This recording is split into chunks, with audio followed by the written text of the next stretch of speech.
Good morning, the student of class Arts. Open your SST book. In SST book, at first we open History, chapter first, the modern period. History is the study of changing pattern in society. इतिहास के द्वारा हमें बदलते समाज के तरीके को पढ़ाया जाता है. By change we mean how things were in the past.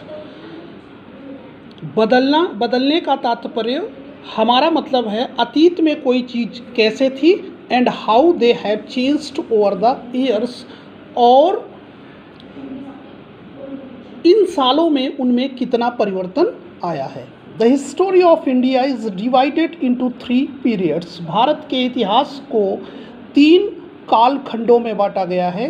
Ancient अतीत या प्राचीन, मेडिवल मध्यकालीन, एंड मॉडर्न और आधुनिक.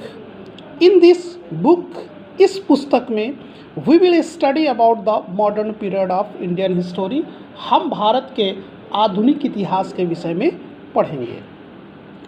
The death of Mughal empire Aurangzeb in 1707 AD is considered the beginning of the modern period of India's history. ऐसा माना जाता है कि आधुनिक भारत की शुरुआत 1707 ईस्वी में औरंगजेब की मृत्यु के बाद हुआ. Importance of date.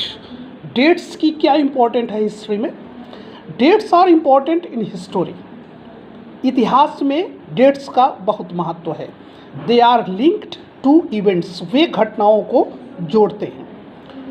For examples, उदाहरण के तौर पे the first battle of Panipat was fought in the year 1526. Panipat का पहला युद्ध 1526 ईस्वी में लड़ा गया.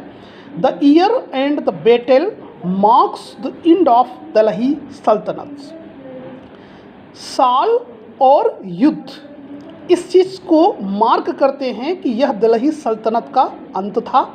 And the beginning of Mughal empire in India.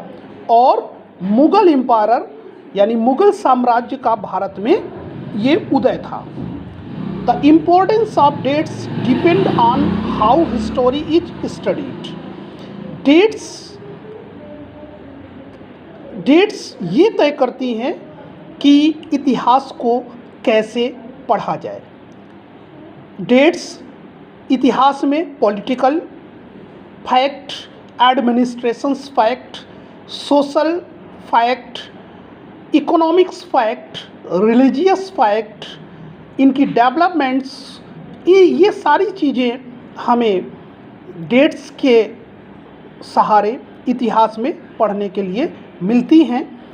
कई सारे जो किंग्स हैं, राजा हैं, उनकी पॉलिटिकल कंडीशंस क्या रही है इतिहास में, उनकी एडमिनिस्ट्रेटिव कंडीशंस, उनकी अदर जो एक्टिविटीज़ हैं वो कैसी रही हैं, यह डेट्स के माध्यम से हमें पता चलता है. Thank you.